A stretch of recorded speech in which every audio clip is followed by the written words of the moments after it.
Thank you. Press and print and media అందరికీ చాలా చాలా థ్యాంక్స్. ఈరోజు మీరు రావడమే కాకుండా ఒక ఎపిసోడ్ బహిష్కరణ చూశారు. And thank you so much. ఎందుకంటే ఇక్కడ చాలామంది నా వర్క్ బాగుందని అప్రిషియేట్ చేశారు. అండ్ మిగిలిన 5 ఎపిసోడ్స్ కూడా చూడండి ఇంటికి వెళ్ళి, డెఫినెట్గా మీకు నచ్చుతుంది. అండ్ ఏదో ఒక కొత్త అటెంప్ట్ చేయాలి, ఏదో ఎక్స్ప్లోర్ చేయాలి అనే ఒక మైండ్లో ఒక థాట్లో నేను పుష్పాని తీసుకున్నాను. And I try to put my heart and soul.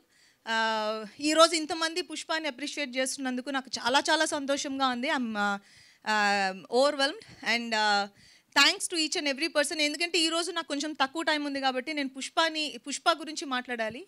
And Pushpa నాకు ఆల్మోస్ట్ లైక్ నేను 1.5 years నాతో ట్రావెల్ చేసింది. So I can't just like that నేను తీసి పక్కన పెట్టలేను. Pushpa is almost part of my thoughts. And నేను షూట్ చేస్తున్నప్పుడల్లా అందులో good and bad and emotions, it's kind of a roller coaster. So అన్నిటిని దాటుకొని పుష్ప ఈరోజు మిమ్మల్ని అందరినీ ఎంటర్టైన్ చేయగలుగుతున్నందుకు first of all Mukesh, Pushpa రాసినందుకు చాలా చాలా థ్యాంక్స్. ఎందుకంటే ఒక యాక్టర్గా నేను నా బెస్ట్ ఇవ్వాలని నేను ఎంత తపన పడినా కూడా అలాంటి క్యారెక్టర్స్ రాయకపోతే మనం చేయలేమేమి, అది ప్లాట్ఫామ్ మీదకే రాదు అసలు. And thank you Mukesh for creating బహిష్కరణ. అండ్ నేను అందరి గురించి కొంచెం కొంచెం మాట్లాడుతున్నాను. And my cameraman DOP Prasanna, మీరు చూసిన విజువల్స్ అన్నీ ఇప్పటికి చాలామంది నా దగ్గర మాట్లాడిన వాటిలో హైలైట్ పాయింట్స్లో డెఫినెట్గా డిఓపి వర్క్ ఉంది. అండ్ అది ఎవరు డినై చేయలేని ఒక విషయం. And Prasanna, good job, great job. And music కూడా ఇంకొక హైలైట్ పాయింట్స్లో ఉంది. And Siddharth, extraordinary work. ఎందుకంటే నా మూవీయే నేను ఇప్పటివరకు చూడనట్టుగా నన్ను చూపించగలిగిన డిఓపి. అండ్ ఆ ఫీల్ అండ్ గుడ్ ఒకలాగా మ్యూజిక్ మీకు ఒక డ్రైవ్ బ్యాక్ చేస్తుంది. సో అది ఒకలాంటి ఒక ఫీల్ క్రియేట్ చేస్తుంది మనకు. సీన్ చూసినప్పుడు అది ఇంకొక 50% లేపు నిలబెడుతున్నట్టు. And thank you Siddharth. And my co stars Ravindra Vijay, నేను ఒక యాక్టర్గా ఇంకొక యాక్టర్ తోటి ఆ టఫ్ కాంపిటీషన్ ఇచ్చినప్పుడు నాకు ఒక కిక్ వస్తుంది అంటారు. అది నాకు ఈ మూవీలో నాకు రవీంద్ర విజయ్ గారితో యాక్ట్ చేసిన ప్రతి షాట్లోనే నాకు అది అనిపించింది. Thank you so much. And I'm glad I got to work with you. And thanks for Shivayya. Because నాకు తెలిసి రవీంద్ర విజయ్ కాకుండా వేరెన్నో చేస్తే శివయ్య ఎంత బ్యూటిఫుల్గా ఉండేదని నాకు తెలియదు. అండ్ దర్శి చాలా బాగా చేశారు. అండ్ మీరు ఆల్రెడీ చూశారు. అండ్ నేను అందరికీ థ్యాంక్సే చెప్పుకుంటూ వస్తున్నాను. మన వర్క్ గురించి మనం ఇంకొక డీటెయిల్డ్ ఇంటర్వ్యూలో మాట్లాడదాం. అండ్ మా చైత్ర సిరి బ్యూటిఫుల్గా చేసింది, అందరినీ అట్రాక్ట్ చేస్తుంది. And my producer Prashanti, and తన ఎఫర్ట్స్ అండ్ తన సపోర్ట్ ఈ షోకి ఇప్పుడు మీరు చూసిన ఈ కంటెంట్ తీసుకురావడానికి చాలా ఎక్కువ ఉండింది. Thank you Prashanthi. And thanks to my channel, my OTT platform ZEE5.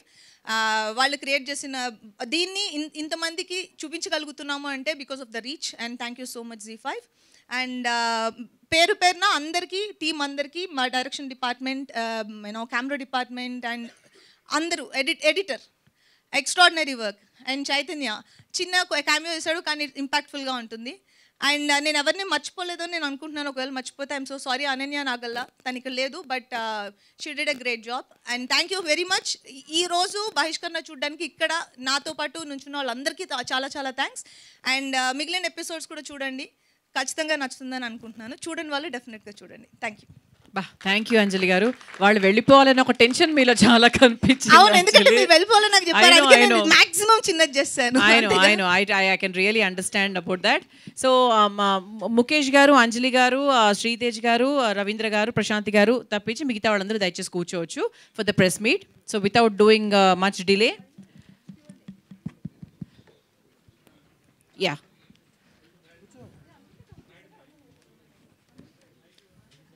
అంజలి గారు.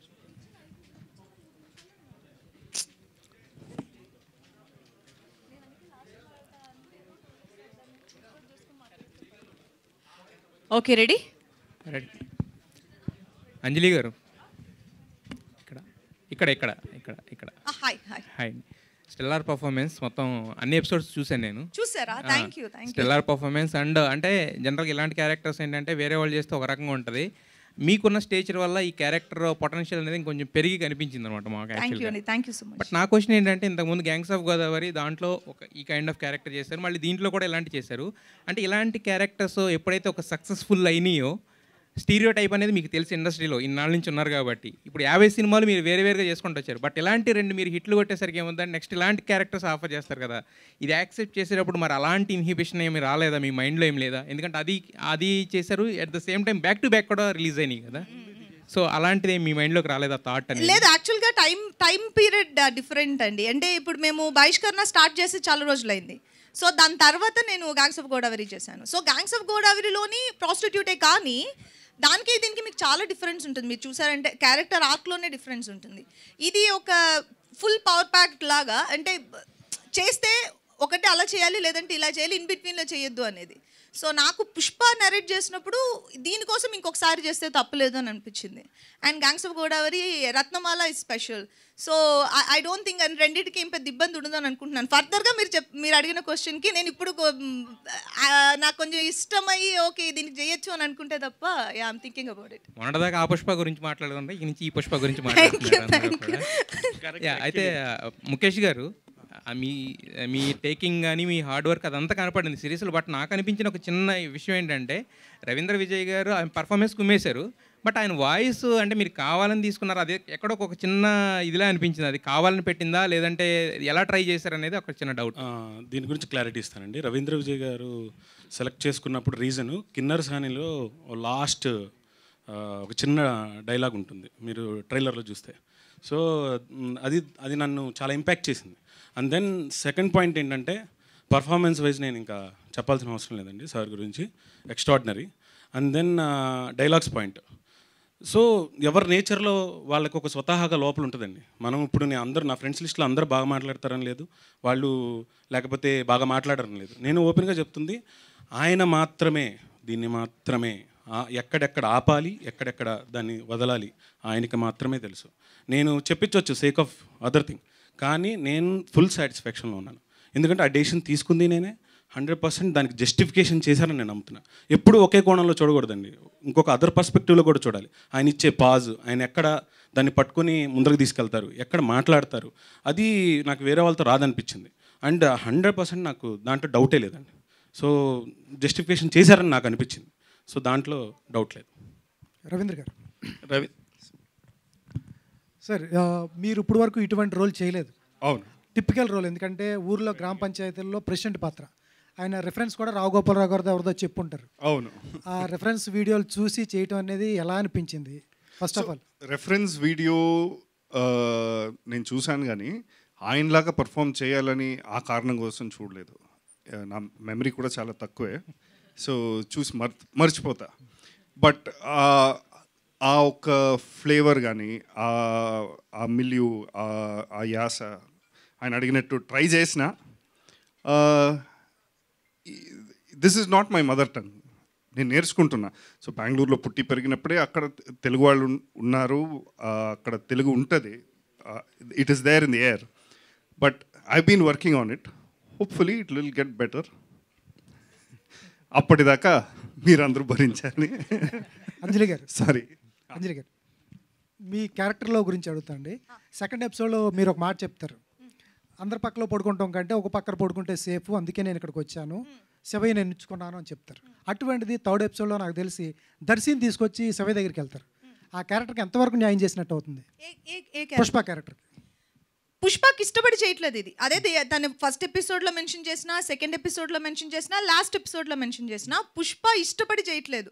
పుష్పతో ఒక డైలాగ్ నేనే చెప్పుంటాను, 10 మంది పక్కలో నలగడం కంటే ఒక్కడి కింద బతకడం బెటర్ అని నేను ఇక్కడికి వచ్చాను తప్ప అది నాకు ఇష్టమైన జాబ్ కాదు అనేది నేను అక్కడ మెన్షన్ చేశాను. తినకు మనసుకి ఇష్టపడింది దర్శితోటి పెళ్లి చేసుకుని సంతోషంగా ఉండాలనేది. సో బట్ స్టిల్ అక్కడ కూడా తను చెప్తుంది నాకు ఇప్పుడు కూడా భయంగానే ఉంది అని. She is not completely okay with it. కానీ దర్శి తీసుకెళ్ళి నుంచోబెట్టినప్పుడు తనకు వేరే దారి లేదు, తనకు అది ఆ లైఫే కావాలి. షీ నెవర్ సెడ్ నాకు ఆ లైఫ్ నచ్చింది, ఇది నాకు ఓకే బాగానే ఉంది, అసలు ఇది మేము చూపించనే లేదు. అవును, చూపించలేదు. కానీ మీకు ఒక ఊరిలో ఊరి చివర ఒక షెల్టర్ ఇచ్చి మీరు బతకడానికి ప్లేస్ ఇచ్చినప్పుడు అటువంటి శివకి అన్యాయం చేయటం, నేను క్యారెక్టర్ గురించే చెప్తున్నాను, అది కరెక్టా? టెన్షన్ పడకు నాయసరావు, వదిలే. ఇక్కడ అన్యాయం ఎవరికీ జరగలేదు. ఇప్పుడు ఆయన ఇల్లు నీడ అన్ని ఇచ్చారు కాబట్టి ఆయనతోటి కొన్ని రోజులు ఉంది. కానీ అదే మీరు చెప్పిన దానికి ఓపెన్గా ఆన్సర్ చెప్తున్నాను. కానీ తన మనసుకి కావాల్సిందని ఒకటి ఉంది కదా. ఇప్పుడు ముసలి అయ్యే వరకు శివయ్య తోటి ఉండలేదు కదా, జస్ట్ బికాజ్ ఊరు బయట ఒక ఇల్లు ఇచ్చారని. సో నాకు ఊరు బయట ఇల్లు అవసరం లేదు, ఒక చిన్న గుడిసెలో ఉన్నా పర్వాలేదు, నీ పక్కనే ఉండాలని డైలాగ్స్ కూడా ఉన్నాయి. So that's what she want. Anjali గారు ఫస్ట్ ఓకేనా నాగేశ్వరరావు, శివయ్యకి అన్యాయం జరగలేదు. అంజలి గారు ఫస్ట్ మీరు బస్సు దిగ్గానే అబ్బా అనిపించింది మేడం. కానీ దాని తర్వాత ఎక్కడా కూడా అలాంటి ఫీల్ క్రియేట్ చేయకుండా ఒక మంచి పుష్ప క్యారెక్టర్లోకి తీసుకెళ్లారు.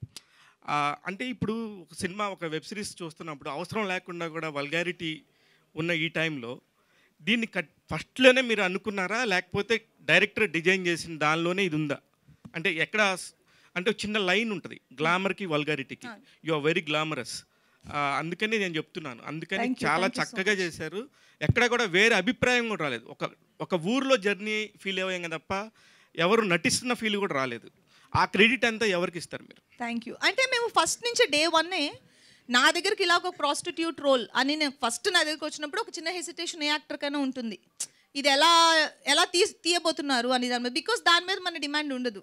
వన్స్ మనం క్యారెక్టర్ ఓకే చేసిన తర్వాత మనం యాక్ట్ చేసే విధానంలో తప్ప అది ఎలా డిజైన్ చేస్తున్నారు అనేది మన చేతిలో ఉండదు.